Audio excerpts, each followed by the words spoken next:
ഈശോ മിശിഹായിൽ പ്രിയപ്പെട്ടവരെ, ഈശോ ഒരിക്കൽ പറഞ്ഞു, അവൻ നുണയനും നുണയുടെ പിതാവുമാണ്.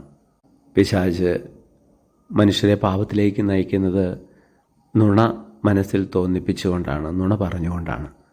ദൈവം സ്ത്രീയോട് പറഞ്ഞിരുന്നു, ആ പഴം ഭക്ഷിക്കരുത്, ഭക്ഷിച്ചാൽ നിങ്ങൾ മരിക്കും. അതനുസരിച്ചാണ് ആദവും ഹവ്വായും ദൈവത്തെ അനുസരിച്ച് സൗഭാഗ്യത്തോടെ ആ ഏദൻ തോട്ടത്തിൽ കഴിഞ്ഞിരുന്നത്. എന്നാൽ പിശാച് വന്ന് സർപ്പത്തിൻ്റെ രൂപത്തിൽ വന്ന് സ്ത്രീയോട് പറയുന്നു, നേരെ എതിര്, മരിക്കുകയില്ല എന്ന്.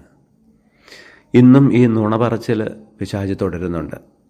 ദൈവിക കാര്യങ്ങളിൽ നിന്ന് നമ്മളെ അകറ്റുന്ന, സത്യത്തിൽ നിന്ന് നമ്മളെ അകറ്റുന്ന, ജീവനിൽ നിന്നൊക്കെ നമ്മളെ അകറ്റുന്ന പല കാര്യങ്ങളും നമ്മുടെ ജീവിതത്തിൽ സംഭവിക്കുന്നത് നമ്മുടെ ഉള്ളിൽ പിശാച് നുണ പറയുന്നത് കൊണ്ടാണ്.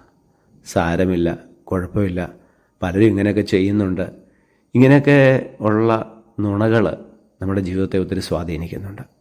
യഥാർത്ഥ സത്യത്തിലേക്ക് കടന്നു വരാൻ, ഈ നുണകളിൽ വീഴാതിരിക്കാൻ നമുക്ക് പരിശുദ്ധാത്മാവിൻ്റെ നിറവ്, കൃപ ആവശ്യമുണ്ട്.